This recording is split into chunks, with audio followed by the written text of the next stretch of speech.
PSTU Alagoinhas, no ar.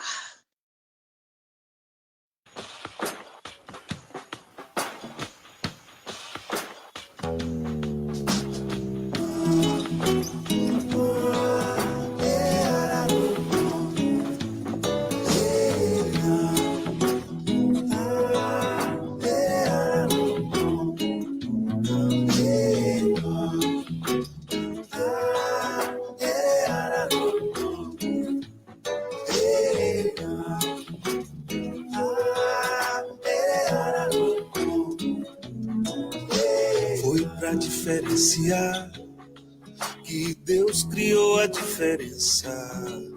Irá nos aproximar, intuir o que Ele pensa. Se cada ser é só um, e cada um com sua crença, tudo é raro, nada é comum, diversidade é a sentença. Que seria do adeus sem o retorno? Que seria do nu sem o adorno? O que seria do sim sem o talvez e o não? O que seria de mim sem a compreensão? Que a vida é repleta e o olhar do poeta percebe na sua presença o toque de Deus, a vela no breu, a chama da diferença. A vida é repleta, o olhar do poeta percebe na sua presença o toque de Deus, a vela no breu, a chama da diferença.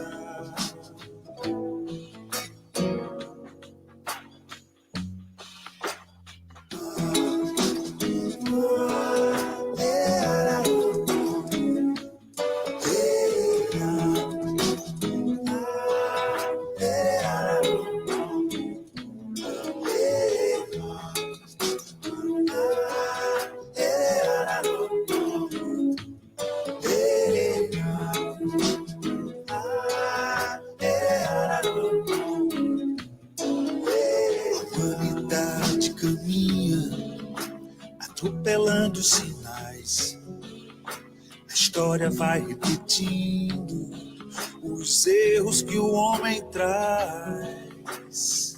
O mundo segue girando, carente de amor e paz. Se cada cabeça é um mundo, cada um é muito mais. Que seria do caos sem a paz? Que seria da dor sem o que lhe apraz? Que seria do não sem o talvez e o sim? Que seria de mim?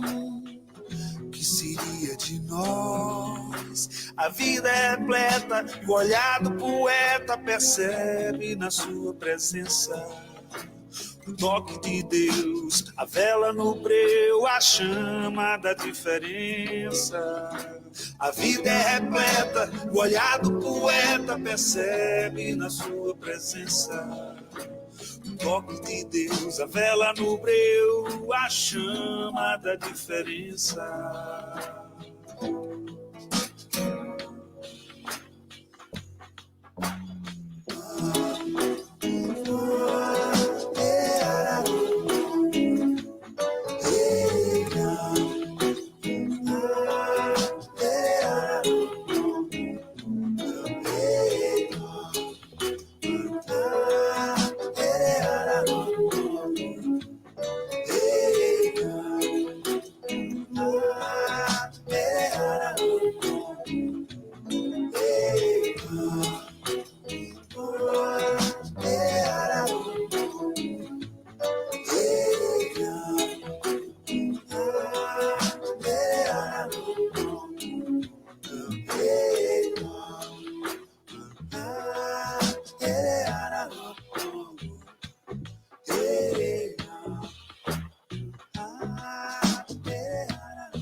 diferenciar que Deus criou a diferença, irá nos aproximar, intuir o que Ele pensa.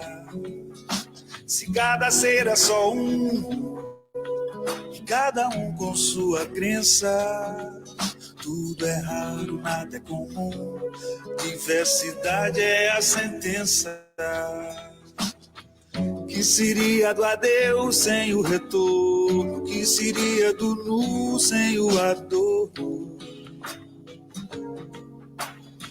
O que seria do sim sem o talvez e o não? O que seria de mim sem a compreensão? Que a vida é repleta e o olhar do poeta percebe na sua presença o toque de Deus, a vela no breu, a chama da diferença.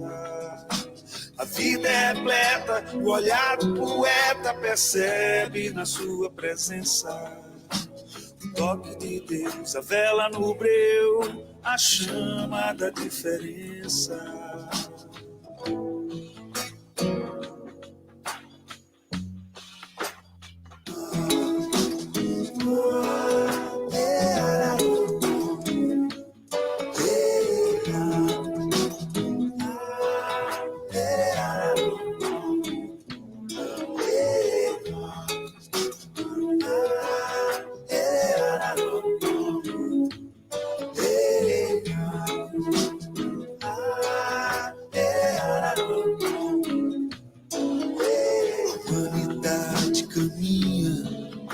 Atropelando sinais, a história vai repetindo os erros que o homem traz. O mundo segue girando, carente de amor e paz. Se cada cabeça é um mundo, cada um é muito mais. Que seria do caos sem a paz? Que seria da dor sem o que lhe apraz? Que seria do não sem o talvez, o sim? Que seria de mim? Que seria de nós? A vida é repleta e o olhar do poeta percebe na sua presença o toque de Deus, a vela no breu, a chama da diferença. A vida é repleta, o olhar do poeta percebe na sua presença o toque de Deus, a vela no breu, a chama da diferença.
Boa noite.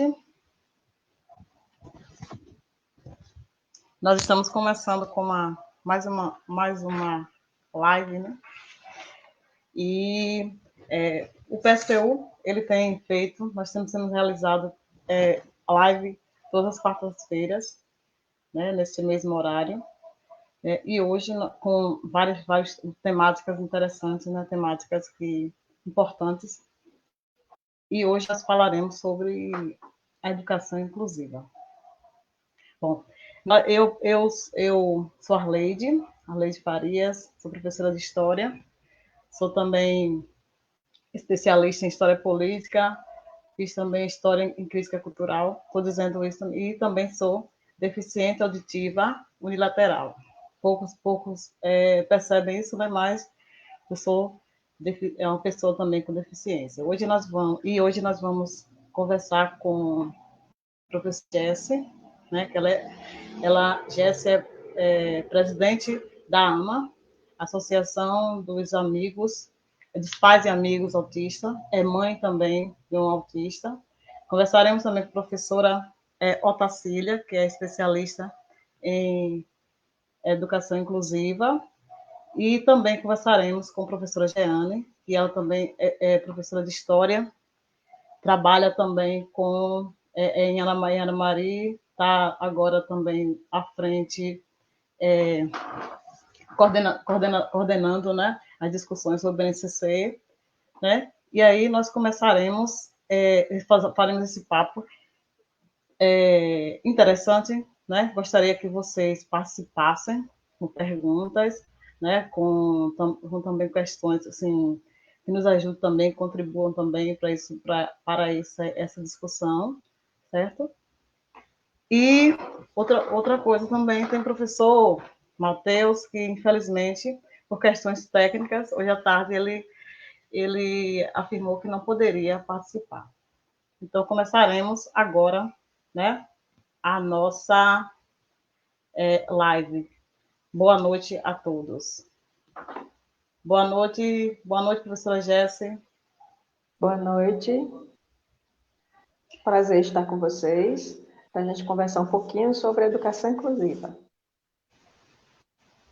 Importante. Professora Jeane também, professora Tarsila, por favor.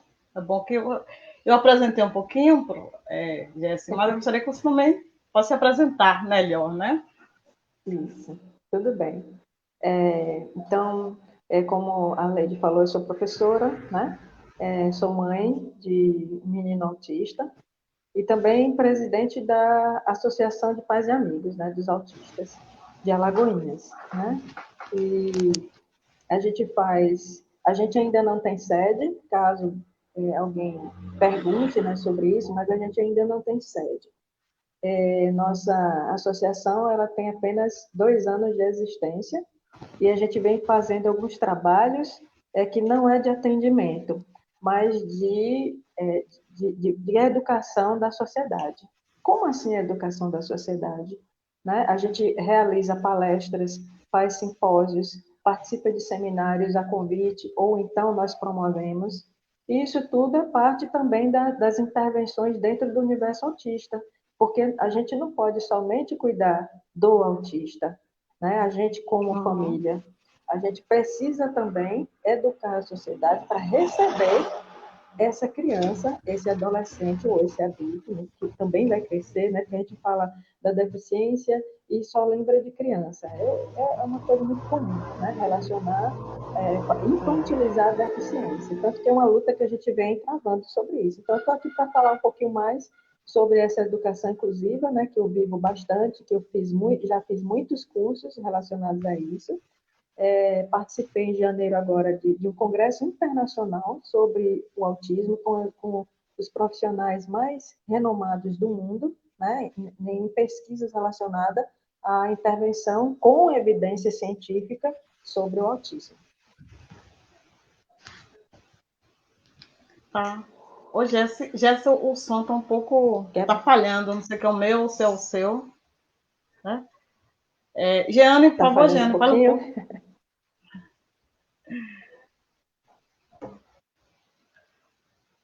Por favor, Jeane, pode se apresentar, Jeane, por favor, um pouquinho. E espera um pouco para ver se... Para a Otacília, né? Parece. Jeane? Está falhando.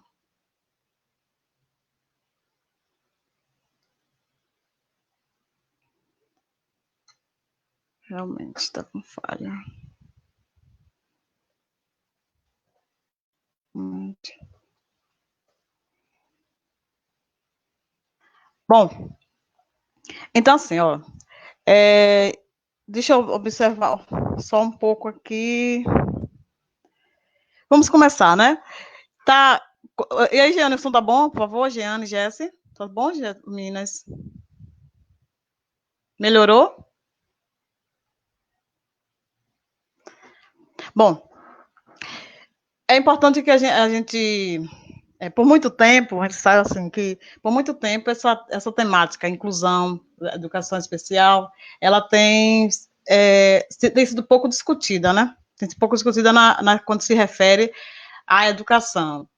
No entanto, a partir assim, de muitos movimentos que têm feito, ativismo e tudo mais, observa-se que é a partir de, por exemplo, começou no século XIX, trabalhar-se com a questão de 1854, por exemplo, Instituto Meninos Cegos, hoje, Instituto Benjamin Constant, depois 1857, Instituto Surdo Mudo, e a partir da LDB, 1996, né, que começou realmente uma discussão maior, em 88, depois em 1986 com a LDB, uma discussão maior sobre a educação inclusiva. Aí eu pergunto assim, ó, por que nós somos professores, nós sabemos assim que nós encontramos, eu sou um exemplo de diversidade, né? Encontramos muitos alunos com dificuldade de aprendizagem, ou alguns transtornos comportamentais que a gente acha um diferenciado, né? O comportamento diferenciado, mas mesmo assim, ainda há uma trava, assim, uma barreira para se discutir essa questão de inclusão. Por que isso acontece, professora Jessie? Porque ainda é um tabu, né? A gente Poderia fala falar um pouquinho inclusão, sobre mas isso? isso. Então, primeiro, o conceito de deficiência, né? Ele mudou ao longo do tempo, né? A gente ainda tem um longo caminho para percorrer em relação à inclusão. Na Convenção das Nações Unidas sobre o Direito das Pessoas com Deficiência, que ocorreu em 2006, né? Foi em 2006 que começou a discutir sobre direitos, porque antes, né, as pessoas com deficiências eram vistas como incapazes. E até hoje a gente ainda enfrenta essa barreira, porque é um desafio muito grande da inclusão, porque ainda a pessoa com deficiência ainda é vista como uma pessoa incapaz, né? Então essa é a grande barreira, tá? E esse é o grande entrave para a gente que a gente enfrenta na luta diária, né? É achar que é incapaz, de achar assim, nossa, quando você mostra uma potencialidade de uma pessoa com deficiência, as pessoas se espantam e dizem, nossa, ele consegue ler, nossa, ele pode fazer isso. Então, a gente tem que vencer isso aos poucos, né? É uma luta constante. Agora sim, né? Hoje, as pessoas com deficiência estão se organizando em grupo, né? Por exemplo, aqui em Alagoinhas, como eu sou presidente da AMA Alagoinhas, a gente se organizou enquanto grupo de pais de pessoas com crianças no transtorno do espectro autista, né? E aí a gente promove essa educação social que eu falei para vocês através de palestras que a gente realiza na cidade. Ah, mas falta discutir? Falta discutir com a sociedade civil, tá? E as pessoas do poder público, que nos eventos que a gente promove não comparecem. Né? Então, e é uma coisa que não é só aqui em Alagoinhas, a gente vê isso no Brasil todo. Eu entro em contato com muitas pessoas do Brasil todo que são mães ou que são profissionais, em grupos também das redes sociais, e a conversa que a gente escuta também é a mesma, que se faz eventos, e nesses eventos só comparecem as famílias das pessoas com deficiência, e só comparecem os profissionais e alguns professores, né? A gente sente até um pouco a ausência da escola, já que a gente está falando de educação inclusiva. Nesses últimos eventos que nós fizemos, ano passado, teve a presença de pouquíssimas escolas, né? Ou quase nada. E a gente sente falta, porque é um evento de treinamento, é um evento para a gente discutir inclusão. E como é que se vai desenvolver a inclusão se não há participação da escola, se não há participação da sociedade civil, né? Então, é uma dificuldade, porque a gente tem esses eventos, mas a sociedade civil não participa para conhecer, tá? Está tendo discussão? Tá. Esses eventos são a prova de que está tendo discussão. Mas as pessoas, não se atinge todas as pessoas. Fica aquele universo restrito. E isso acontece no Brasil todo. Tá? Uma das propostas para vencer um pouco essa barreira é o quê? É promover eventos, e que eu defendo também. Eu não gosto, não sou a favor de caminhadas, não sou a favor de carreatas, porque isso só faz o quê? Com que a sociedade fique contemplando de longe as pessoas com deficiência passando. Então, tem uma outra forma de atividade já desenvolvida, né, que em vários lugares do Brasil são feitas essas atividades já, que é a chamada virada inclusiva. E a virada inclusiva, ela promove várias coisas na cidade, vários eventos, e nesses eventos, as pessoas com deficiência estão participando com as pessoas sem deficiência. Então, todos juntos, com e sem deficiência. Só assim a gente vai conseguir realizar uma inclusão de fato, tá? Isso em relação à social, inclusão social. Em relação à educação inclusiva, que é o tema que a gente está focando mais hoje aqui, a dificuldade que a gente tem é a presença das escolas nesses eventos. Porque como é que se faz a educação inclusiva? A gente precisa de capacitação. E alguns desses eventos também são cursos e oferecem capacitação, mas quando a gente faz um evento, a gente nota que as escolas não mandam sequer representantes para poder serem multiplicadores desse conhecimento, tá? Então, para se fazer uma inclusão verdadeira, é necessário que se faça uma capacitação e que as pessoas estejam abertas e que não enxerguem a pessoa com deficiência como uma pessoa incapaz, né? Elas têm muitas potencialidades, tanto que nesses eventos e entrevistas que a gente participa, a gente procura mostrar essas potencialidades para poder desmistificar isso que vem de séculos atrás, tá? Que é cultural de ver a pessoa com deficiência como incapaz. Falando em história, antigamente as pessoas com deficiência, elas eram vistas como pessoas sem alma. Então eram colocadas para morrer em qualquer lugar, tá? E depois isso aí foi mudando, e aí depois as pessoas foram vistas como com alma, e aí como a pessoa com deficiência como tendo alma, mas aí ainda assim não houve inclusão. Houve o quê? A pessoa foi também colocada de lado, tá? E com o tempo esse conceito foi mudando, e hoje a gente tem, por que a gente tem o conceito de pessoa com deficiência? Que é uma luta. Pessoa vem na frente da deficiência, e isso não acontecia, como quando a gente chamava pessoas com necessidades especiais ou portadoras de necessidades especiais. E ainda é um conceito que está sendo, que vai mudar ainda um pouco mais. Então, a gente quer que vê a pessoa na frente da deficiência, não a deficiência primeiro, tá? Porque aí a gente deixa de enxergar o que ela é capaz de fazer, tá? E uma coisa importante que vocês viram no cartaz aí da live, que tem um símbolo.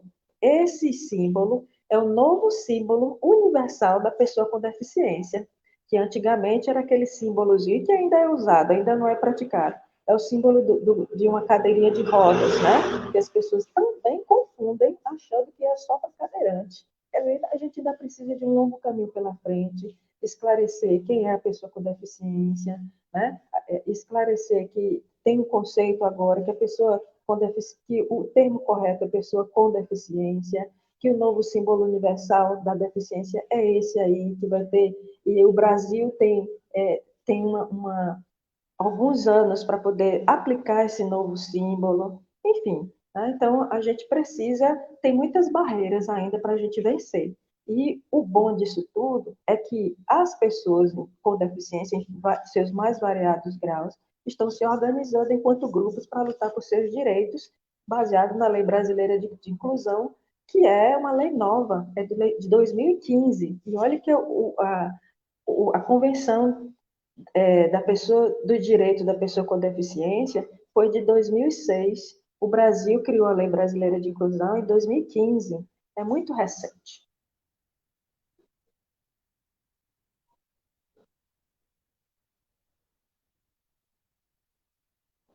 Estou aberta a mais perguntas.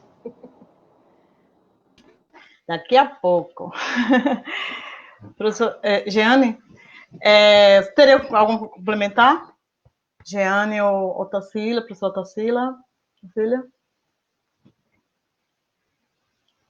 Sobre a questão de Jesse, essa questão, né, de que a dificuldade que tem as pessoas discutir sobre educação inclusiva, apesar de nós termos que nossas salas de aula serem assim completas de diversidade, né? Poderia complementar nesse sentido?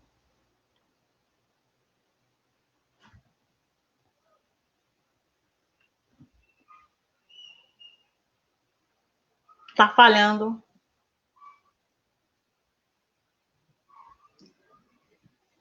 Eu não estou te ouvindo, Riane.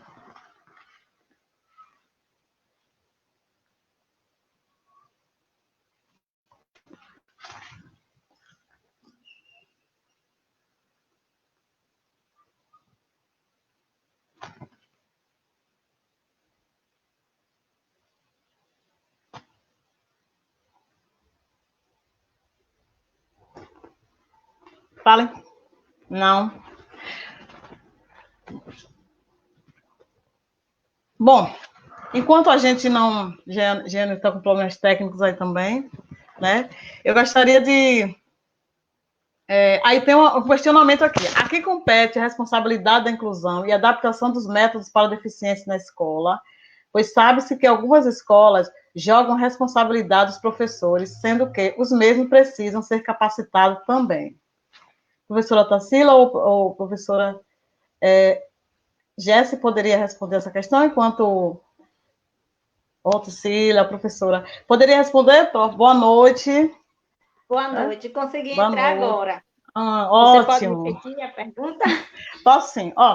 Eu fiz uma pergunta para a professora Jesse, né, anteriormente, o seguinte, que apesar de nós termos assim, uma diversidade, né, de alunos, né, com diferentes comportamentos, até bem específicos, né, e aí, até hoje, atualmente, século XXI, o que acontece? As pessoas têm dificuldade de discutir sobre a educação inclusiva.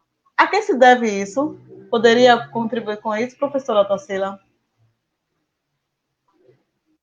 Sobre a dificuldade em discutir, eu acho que Sim. falta, Arlede, aprofundar-se mais no assunto, pesquisar, conviver com pessoas com deficiência, né? Porque às vezes tem pessoas, crianças principalmente, que têm a mesma deficiência, são seres humanos totalmente diferentes. Então, participar da vida, né, da pessoa com essa limitação e além, pesquisar, descobrir questões a respeito, e para poder questionar mesmo, e participar sempre de discussões. Eu, por exemplo, como você sabe, não sou assim muito de conversar. Eu gosto mais da prática, de fazer, de trabalhar, de lidar com o aluno.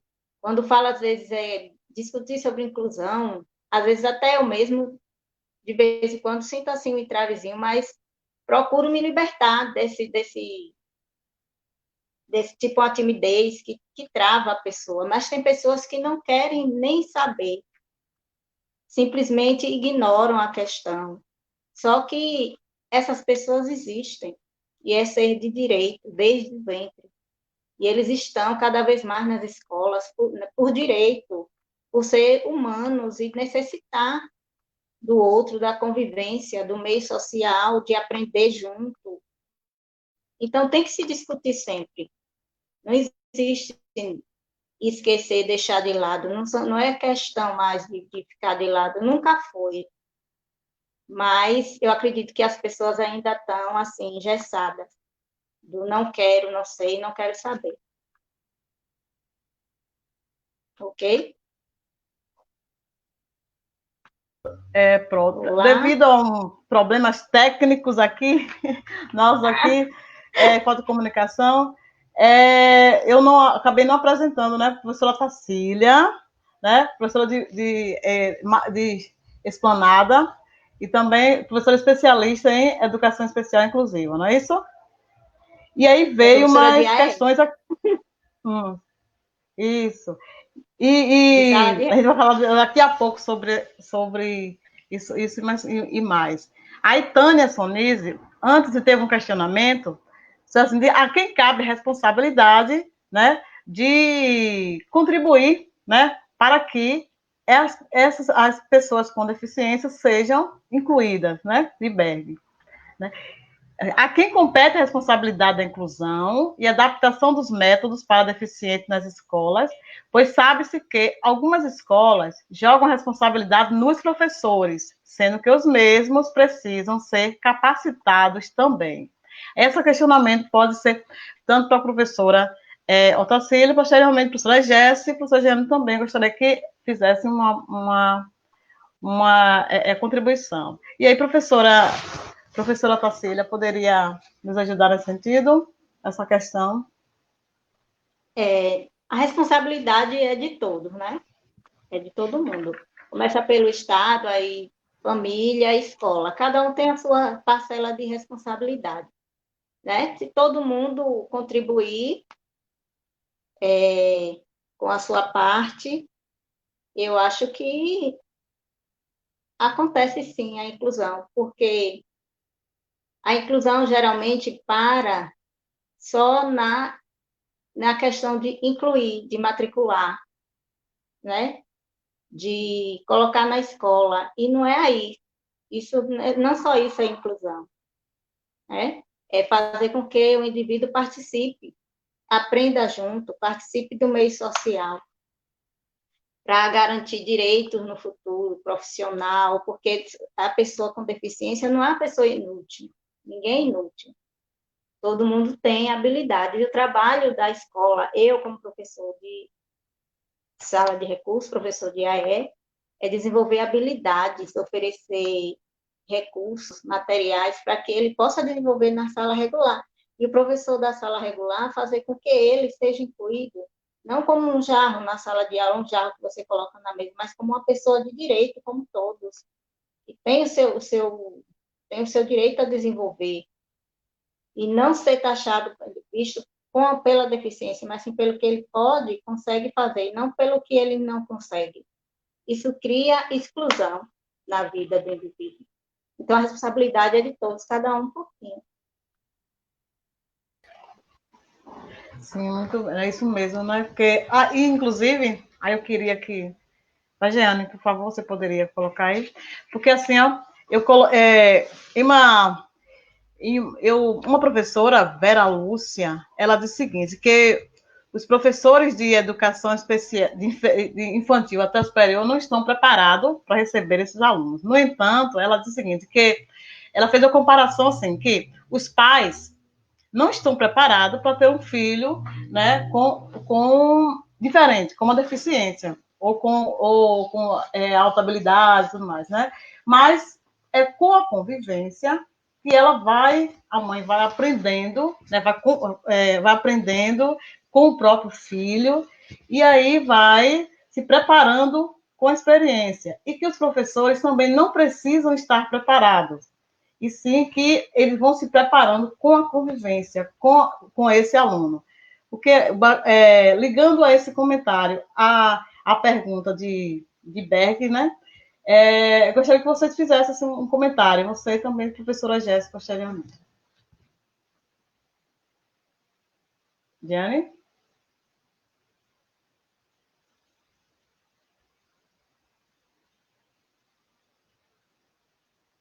Está sem áudio.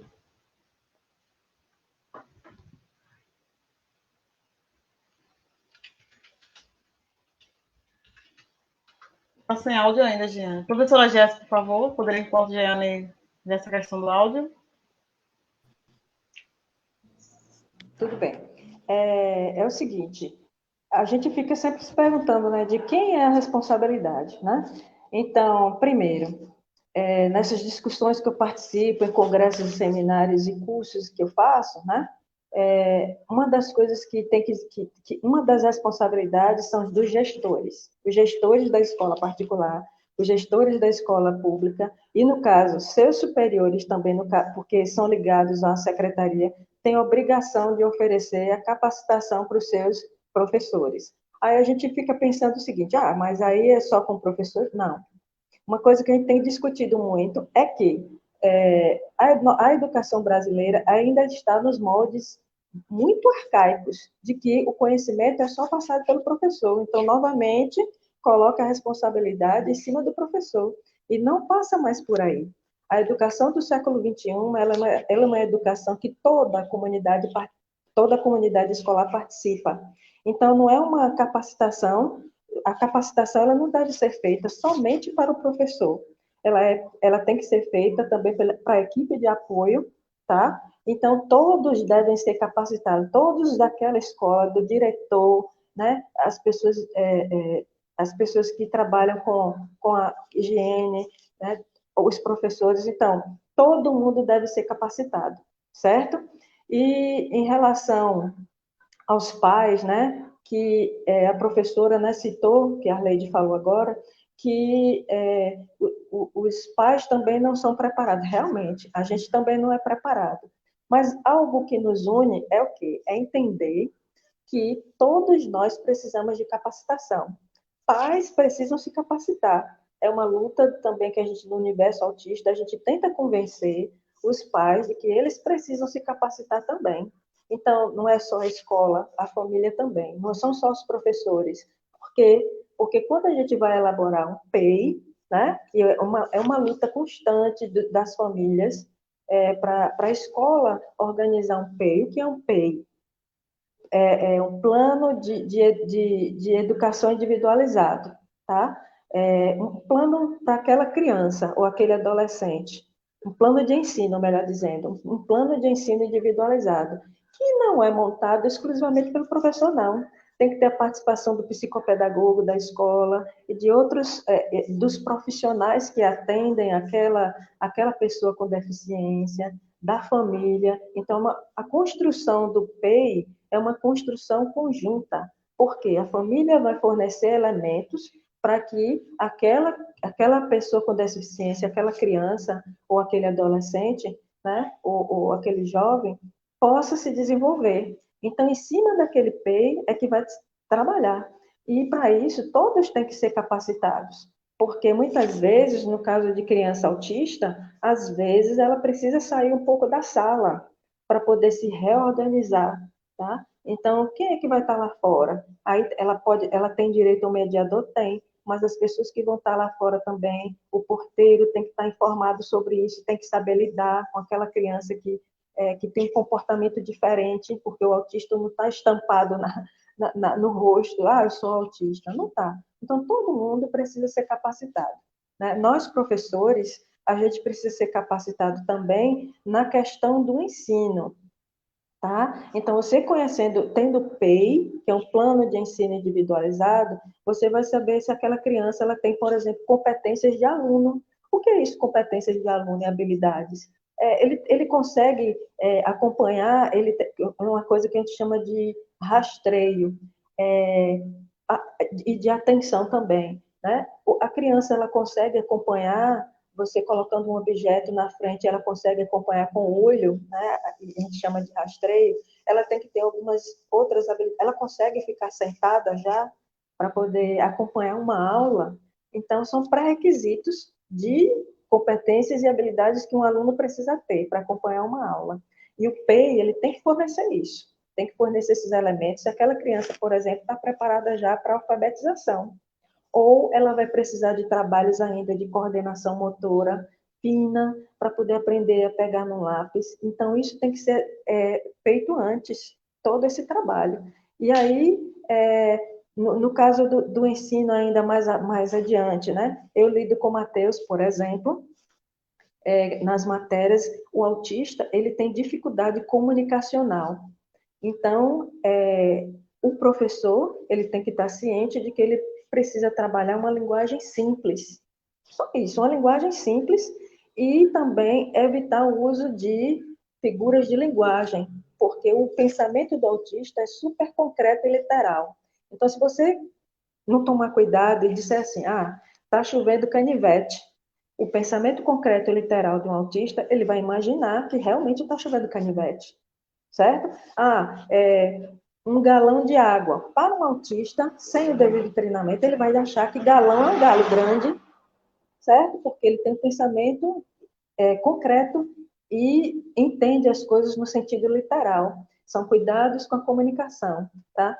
E nisso também se reflete no tipo de material que vai ser trabalhado com ele, né? Em relação a tarefas, lição de casa, em relação a outras atividades. Então, uma luta que as famílias têm empreendido, Brasil afora, é justamente sobre esse PEI, que as escolas ainda têm resistência em fazer. Claro, a gente está despreparado, mas aí é uma coisa que a gente precisa ter em mente. Não existe só curso pago. Existem vários vídeos, várias redes sociais do universo da deficiência, por exemplo, vários perfis sobre o autismo, de famílias de profissionais que estão disponíveis para oferecer o seu conhecimento, muitas vezes gratuito, né? Para que as pessoas aprendam a lidar, tanto famílias quanto profissionais. Tá? Então, esse no caso, a educação inclusiva, para ela ocorrer, ela precisa ser uma educação do século XXI, ou seja, uma educação para a diversidade, que não abrange só a pessoa com deficiência, vai abranger também aquele que tem altas habilidades, aquele que é superdotado, tá? Que não é deficiente, que é uma pessoa com necessidades educacionais especiais. Só que no Brasil a gente ainda tem essa falha muito grande, né, da gente na escola privada os professores têm a direção tem uma resistência em liberar o professor para um curso. Isso ocorre, né? No público não é ofertado cursos, mas também a gente enquanto pessoa, enquanto profissional, a gente também tem que buscar.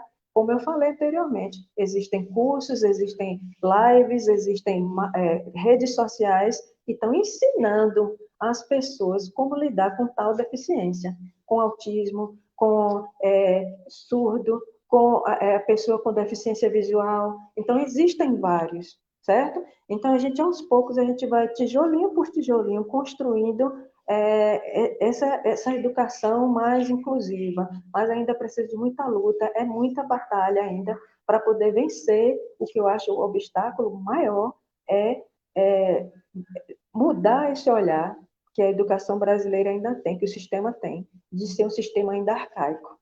Tá?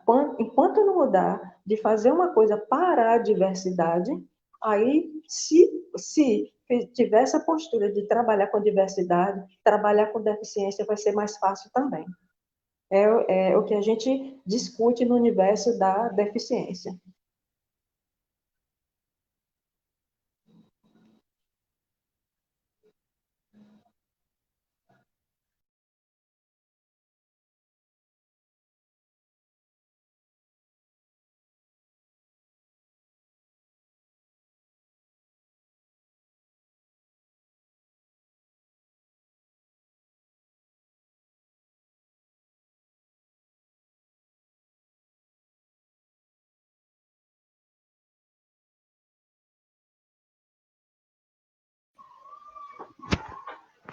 Eu estava com... Me desculpem.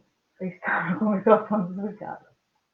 Por favor, Jane, você poderia complementar? Se você tem... Quer dizer, se você tem interesse em complementar, né? E Tânia Roni diz o seguinte: convivo com algumas deficiências adquiridas e é um lugar muito difícil e solitário. Sem falar no olhar social para os deficientes, é como se precisássemos performar o ideal de deficiente que outros têm sobre nós. Muito complicado. Aí você poderia fazer um comentário, gente, sobre o de Tânia, o comentário de Tânia, né? E também essa questão de quem é a responsabilidade mesmo pela inclusão. Né? Poderia complementar? Queremos ouvir sua voz.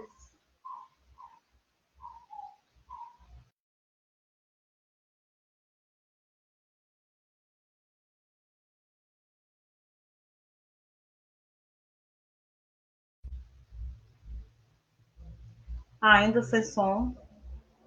Tiane. Bom, olha só. Professora, daqui a pouco a Jeane volta para falar um pouco, né, sobre... Enquanto isso, assim, eu ia perguntar à professora Jess, mas ela até que respondeu, né? Assim, quais são, professora Jess, professora Tarsila, né, sobre essa questão de, assim, quais são os sinais de que o professor, que o pai tem que ter relação ao aluno ou um filho, de que perceber que ele realmente precisa, que ele tem alguma especificidade, né? Mateus, eu sei que Mateus é assim maravilhoso, né? Já percebe assim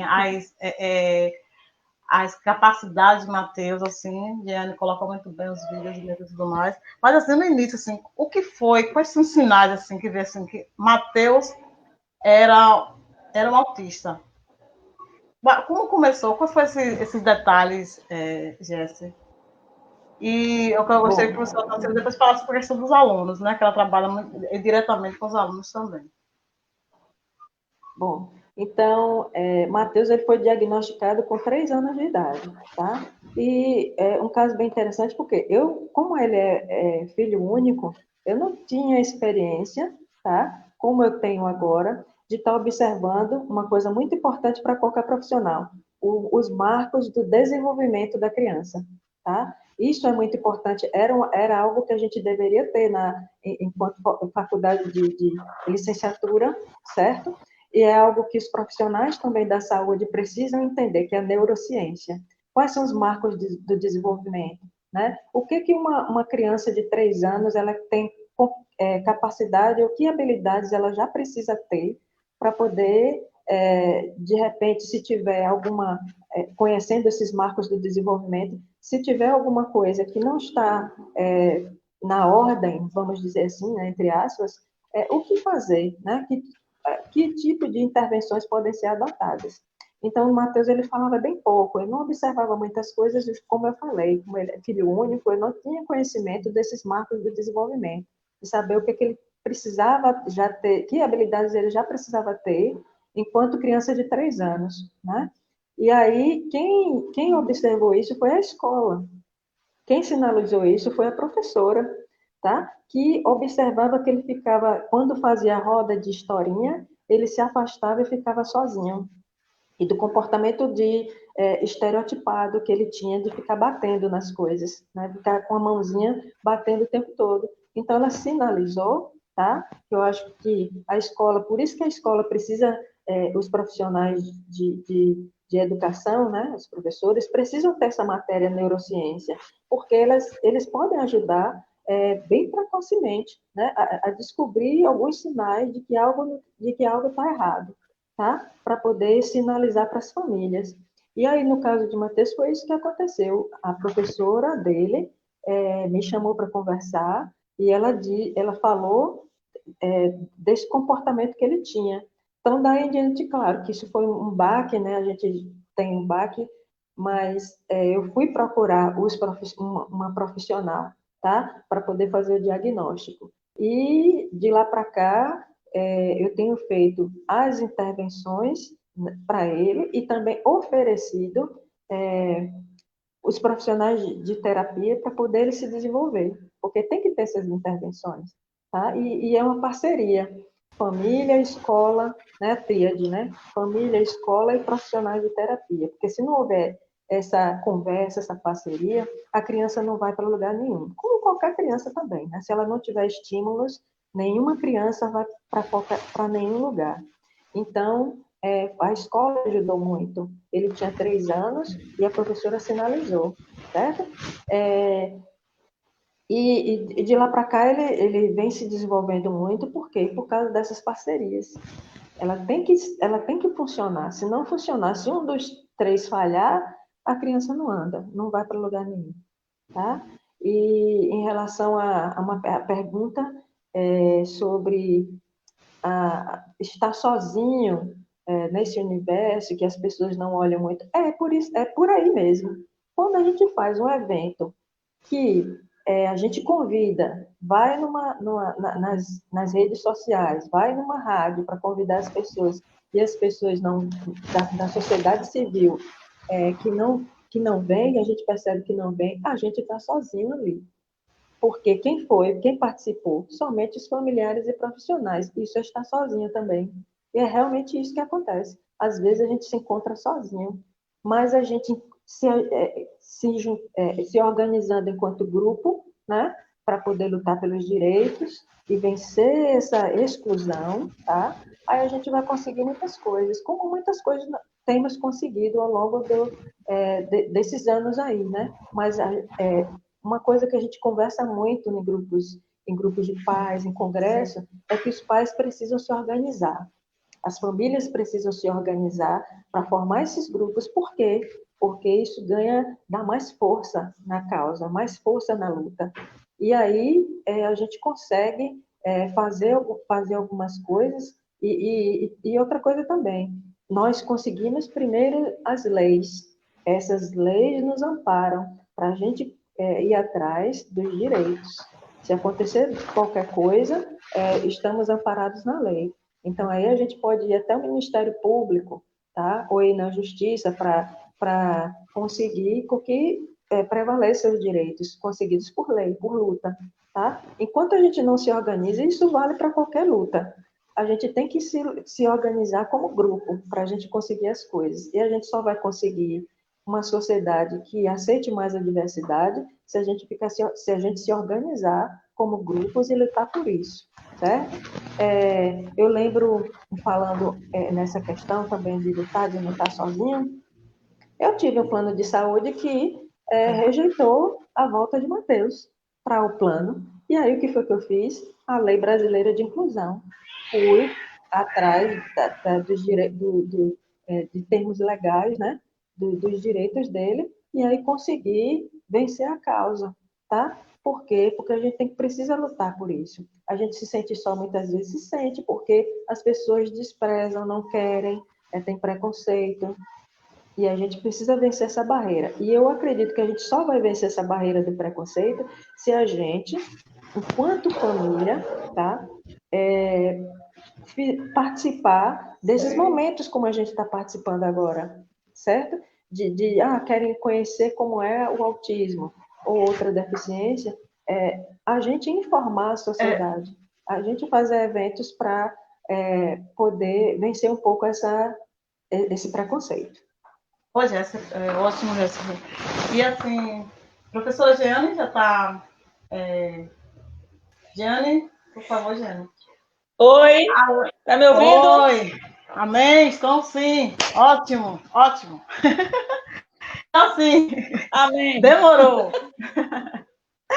Então, assim, Jeane, eu gostaria que você acrescentasse assim, Jeane, assim, a exclusão, se há política de inclusão, é porque há exclusão, né? Sim. Exclusão, né, em todos os sentidos, né? Levando em consideração toda a diversidade.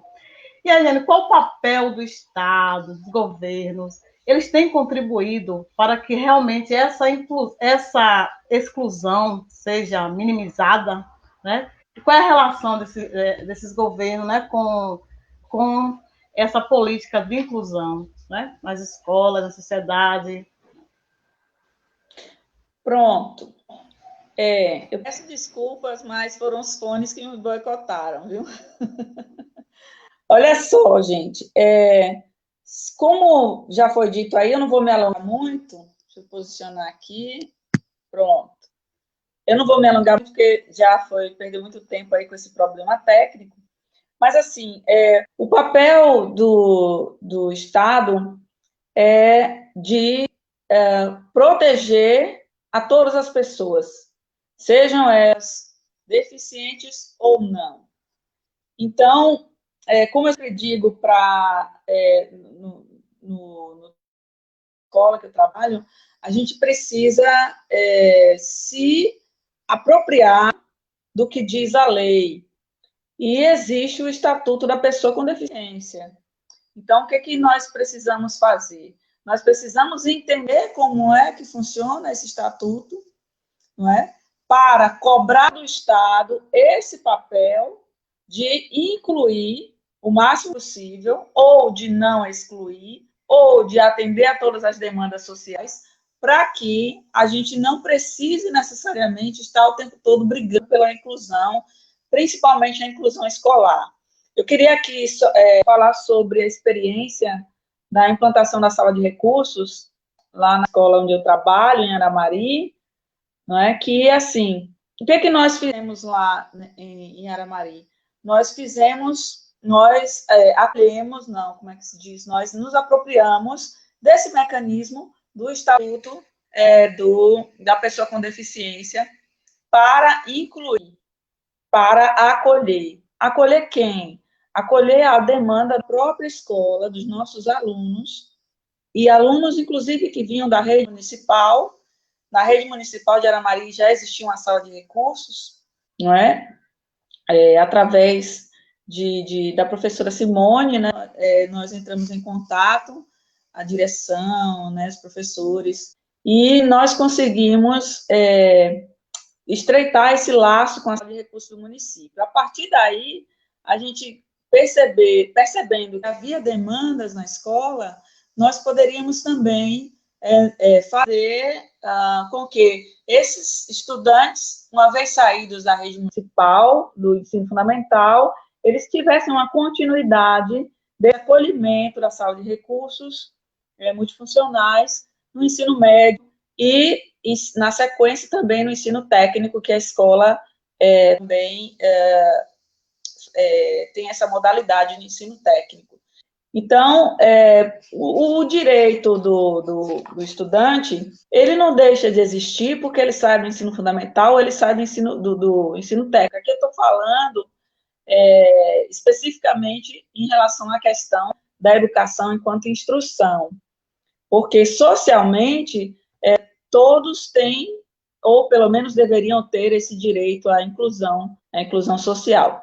Então, o passo a passo, para quem está interessado, inclusive, em formar essa sala de recurso na sua escola, o primeiro passo é criar a demanda, ou observar a demanda, e a partir daí recorrer ao estatuto da pessoa com deficiência, que garante, por lei, que a pessoa tenha esse atendimento educacional especializado no âmbito da escola, tá? Então, isso é uma forma da gente lidar com a inclusão, porque a inclusão ela não vai se dar somente porque vai ter esse atendimento especializado, mas a inclusão ela vai se dar a partir do momento em que nós vamos nos abrir a práticas de educação, né? Por exemplo, lá na escola que eu trabalho, tem projetos de educação inclusiva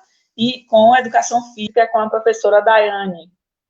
Daiane tem um projeto de educação física, onde ela inclui, inclusive, uma pessoa com deficiência visual, e ela faz todos os treinamentos, inclusive participa do GERP, como participou recentemente, ano passado, do GERP, que são os Jogos Estaduais da Rede Pública, com corrida. Então, eu não tenho certeza se for, e quem estiver assistindo, coloca aí nos comentários, mas acho que foi a primeira vez que teve uma participação de uma corredora de corrida, né, dessa modalidade de corrida nos Jogos, e cega, né, com deficiência visual.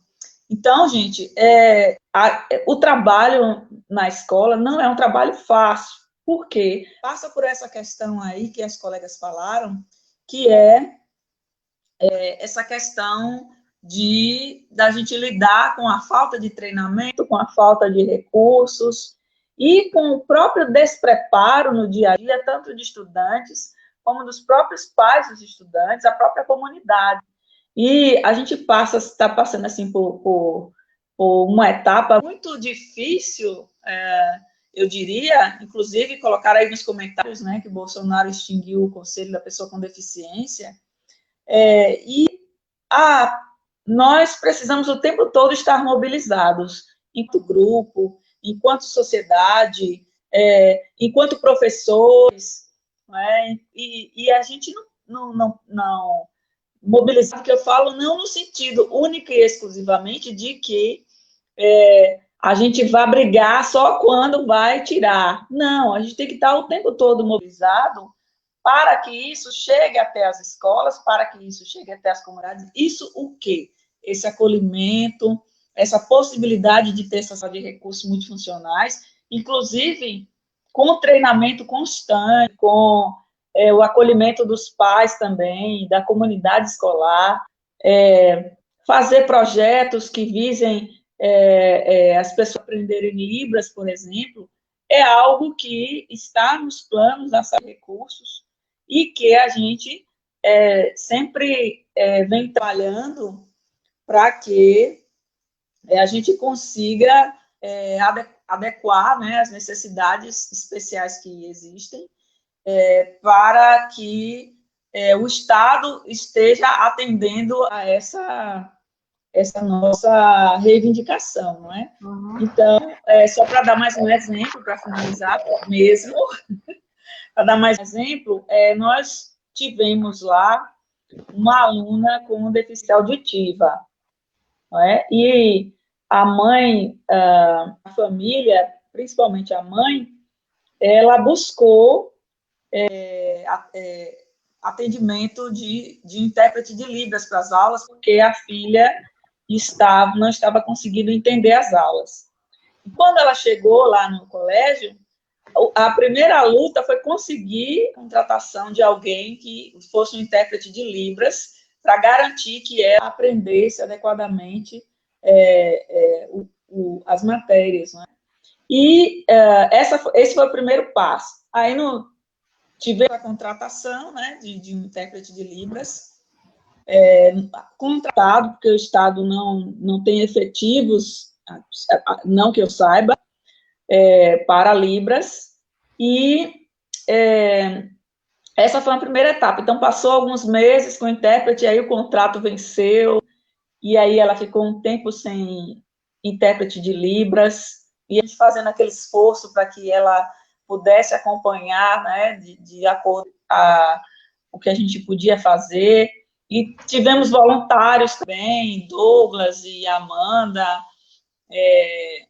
trabalharam lá conosco, lá Ana Maria, um abraço para eles, se estiver assistindo, e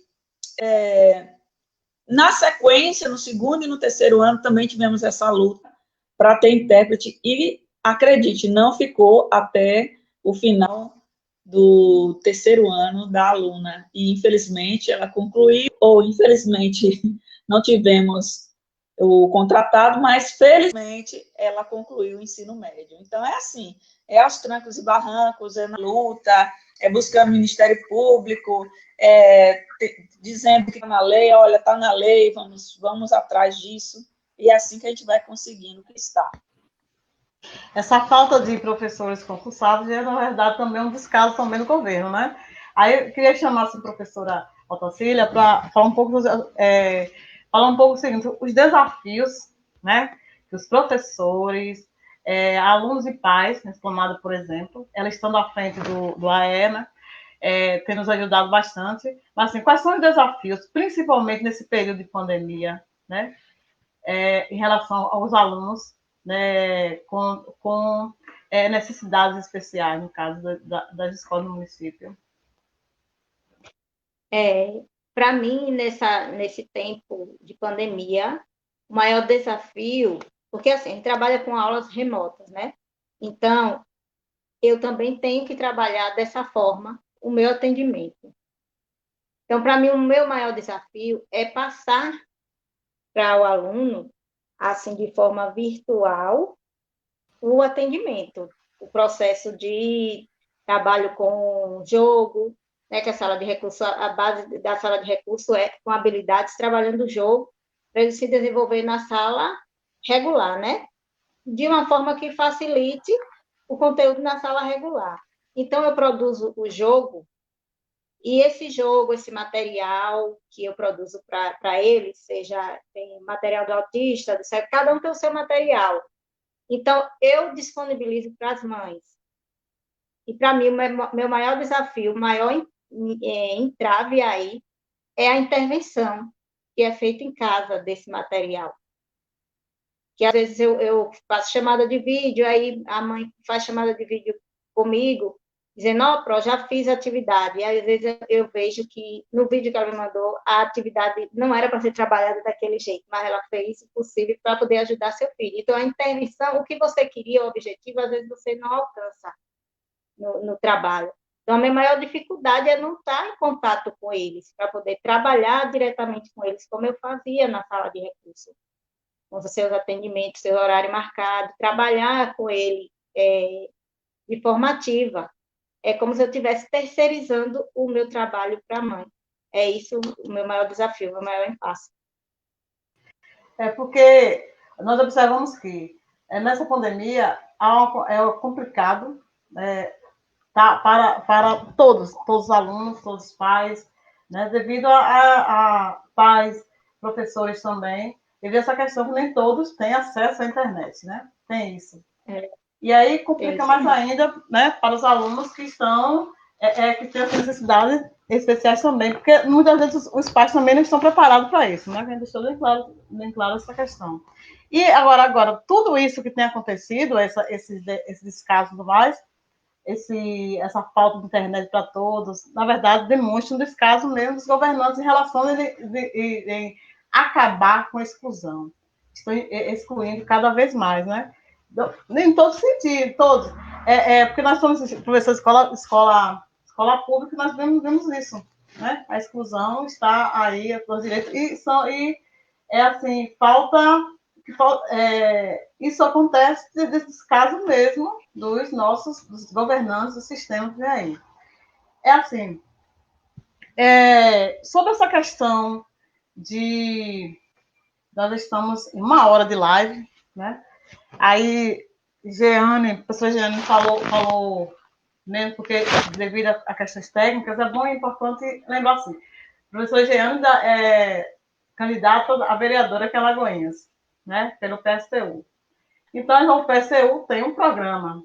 E esse programa do PSTU, nesse programa está incluso, está sim, Jeane, fala-se sobre a educação inclusiva, né? E aí, depois, eu queria que as meninas assim, que Jesse e a professora Tarsila, assim, é dessa forma mesmo que a gente está falando que deve acontecer, né? Uma contribuiçãozinha também, né? Para o programa do partido. Vamos, Jeane, por favor. Bora lá. Bom, nós viemos construindo dentro do nosso programa do partido, né, um programa para a educação libertária, né? E essa educação libertária, ela necessariamente, ela passa por um processo em que a inclusão é uma obrigação. Então, qual é a escola ideal? Qual é a educação ideal? Como é que a gente pode trabalhar essa questão da educação inclusiva? Então, a partir do momento em que a gente propõe que a educação seja a instrução na educação seja algo pertinente a pessoa, seja ela deficiente ou não, ou com deficiência ou não, propor ela se viver independente. Então, isso é uma proposta, trabalhar essa questão da inclusão a partir das premissas de que todas as pessoas têm potencialidades e elas são capazes de desenvolver essas potencialidades dentro de um investimento educacional correto. Então, o que eu quero dizer com isso?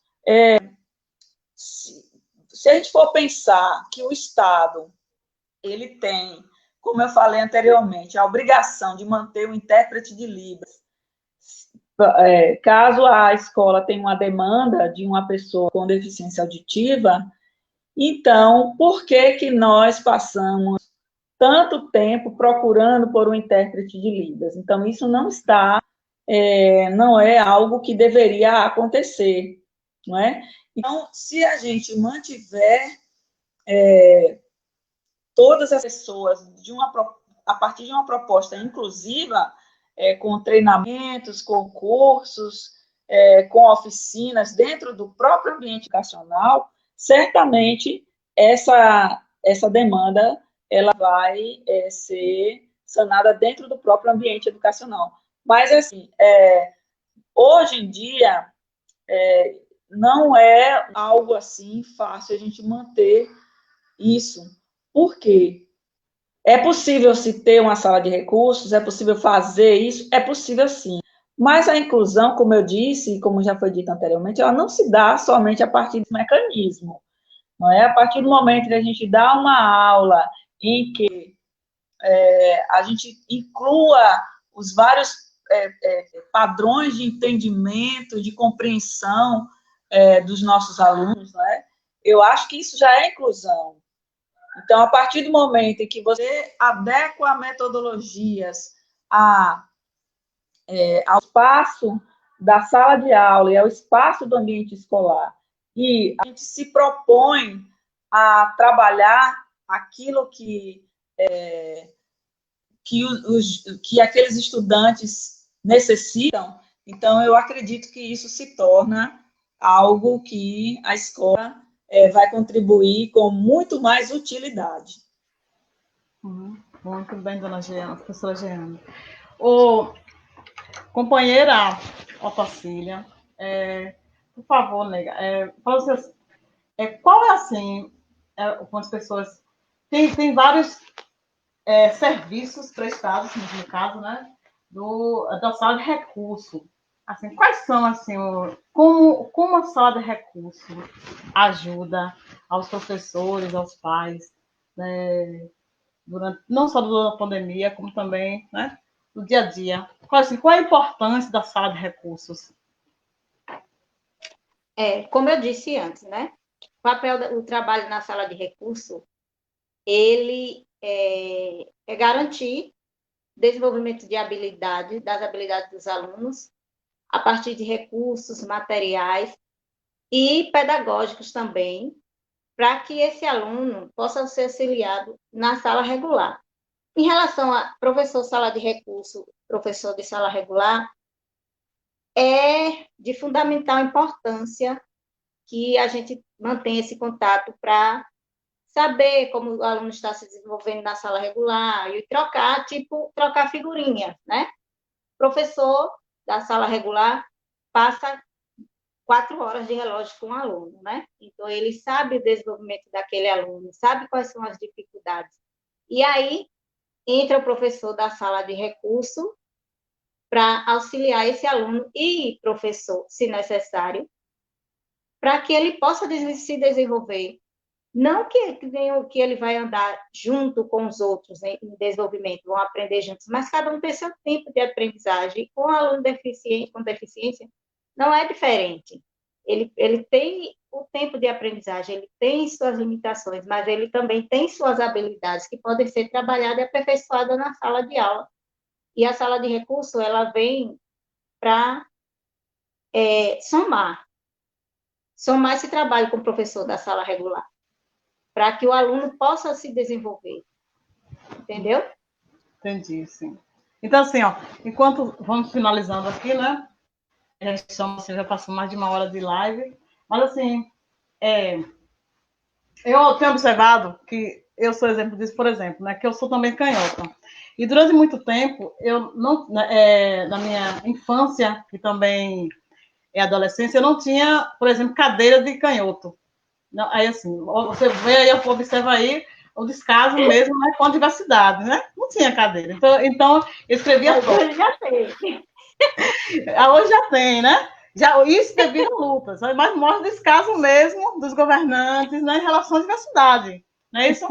Outra coisa também é que aí vem a política a questão da educação tradicional da época militar, por exemplo, de 80, por aí, que eu fui castigada por não saber escrever como direita. Né? Castigada mesmo, reguada para aprender a escrever como direita. Porque eu sou canhota. Então, assim, observe-se essa questão, foi evoluindo bastante, né? Mas mostra descaso realmente dos governantes, né? Do sistema em relação à diversidade. Mas, assim, a gente foi avançando. Mas, assim, só para finalizar, eu gostaria que vocês três fizessem uma consideração final, por exemplo, assim, o que seria, o que fazer, né? Qual seria essa educação ideal, né? A gente vai responde e vai finalizando com as considerações finais, né? Ok? Otacília pode começar, depois Jesse e Uhum.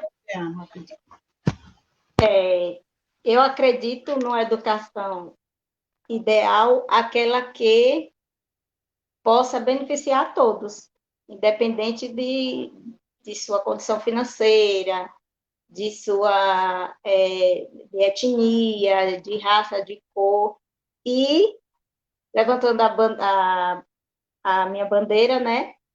Independente de você ter uma deficiência ou não, você deve ser valorizado como ser humano e ter seu direito garantido a desenvolver, sim, dentro de uma escola, dentro do meio social, a você assumir o papel de cidadão, independente.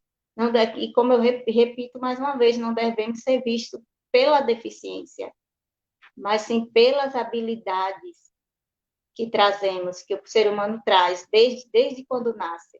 A criança, quando ela nasce, ela já vem com sua habilidade, e aí a mãe, o pai começa a trabalhar aquela habilidade, ele vai para a escola, aí na escola também se trabalha aquela habilidade. Quando você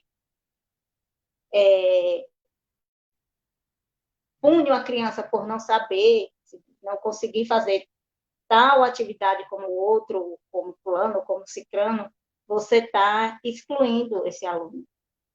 Então, você não deve punir a pessoa por discriminar de nenhuma forma, seja na escola, seja na vida social, seja na igreja, onde for, onde essa pessoa passar, ela deve ter seu direito garantido, independente de como ela seja ou como ela se apresenta, né? Porque, como você fala, há muito tempo a gente viveu, né? Essas restrições, essas discriminações, bullying, que se trabalha hoje em dia na escola. Quantas pessoas não sofreu por apelido, né? Cada um tinha um na escola. Mas aí dizia que naquele tempo não existia, ninguém sentia, ninguém prestava atenção, porque não se prestava atenção na pessoa. Ela estava lá para aprender os conteúdos da escola e pronto. Era só para isso, não se pensava no ser pensante, né? Na pessoa como indivíduo que pensa, que pensa. E aí, ao longo dos anos, graças a Deus, eu acredito que esteja no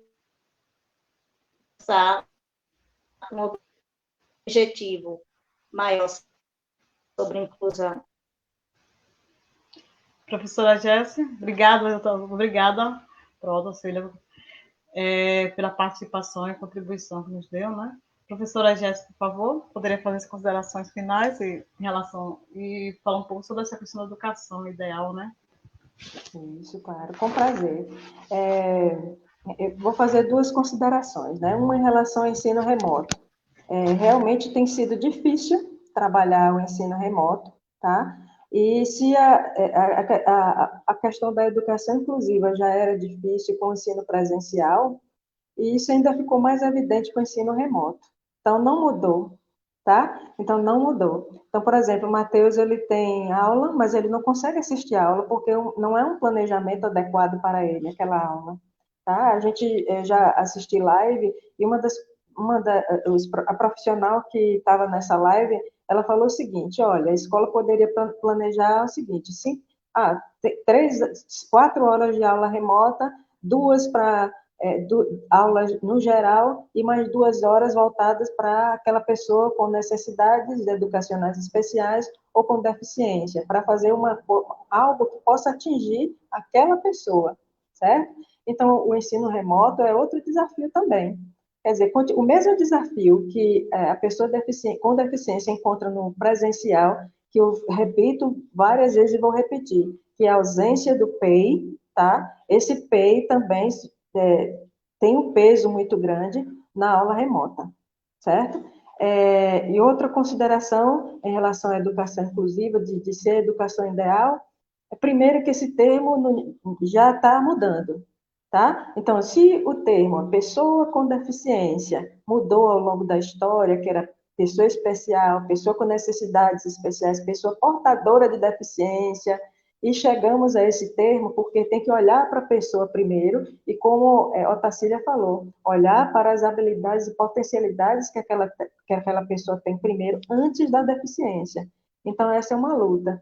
E vários termos têm mudado, por exemplo, autismo. Daqui a uns dias a gente não vai ouvir mais falar sobre esse termo, vai ser uma pessoa com TEA, que a gente já procura utilizar, que é para a sociedade se acostumar com isso, TEA, transtorno do espectro autista. Então, o termo autista, o termo autismo vai mudar fruto de discussões, tá? Da mesma forma, a educação inclusiva. A educação inclusiva hoje, tá? Esse termo agora está mudando para a educação para a diversidade. Porque a gente entende que essa educação inclusiva não é somente para a pessoa com deficiência ou com necessidades educacionais especiais. A educação inclusiva é uma educação para a diversidade. Então, esse termo ele está mudando. Tá? Daqui a uns dias a gente não vai mais usar educação inclusiva, vai usar como já tem usado, quem está nesse universo já sabe que esse termo já tá sendo usado, é porque não é muito divulgado, e só quem está dentro desse universo que participa de cursos e seminários, que está atualizado em relação a isso, certo? Porque agora se fala em educação para a diversidade. Então, no momento que a gente enxergar essa educação para a diversidade, aí ela vai ser verdadeira. Aí vai ser mais fácil trabalhar aquela diversidade da pessoa com deficiência, aquela diversidade da pessoa que veio de outro país e agora está estudando numa escola com uma língua diferente, do trans, enfim, de todas as outras questões, certo? Então, esse termo agora está mudando graças à luta das pessoas com deficiência e de outras minorias que são excluídas pela sociedade. Então, a educação inclusiva agora, para a gente ficar mais atualizado, é a educação para a diversidade. Essa é a educação ideal. E pautando nesse termo, nesse conceito de educação para a diversidade, vai ficar mais fácil trabalhar com a pessoa com deficiência, por exemplo. Tá? Então, eu agradeço a oportunidade de ter participado dessa live, para a gente se atualizar em relação a alguns termos, em relação a algumas discussões que existem a partir das reuniões até da OMS, né? Que são termos têm como base a OMS, os termos criados a partir de reuniões e convenções e conferências. A OMS, ela define, né, quais são os termos corretos a serem utilizados, como, por exemplo, esse, da pessoa com deficiência. Foi criado justamente na Convenção das Nações Unidas sobre direitos da pessoa com deficiência. E aquele símbolo que colocou no cartazinho, que é agora o símbolo universal, também é um símbolo que a OMS também, junto com as discussões, elaborou. E para as políticas públicas em relação à educação, finalizando, tem um relatório, eu digo novamente, existe um relatório mundial sobre a deficiência elaborado pela OMS.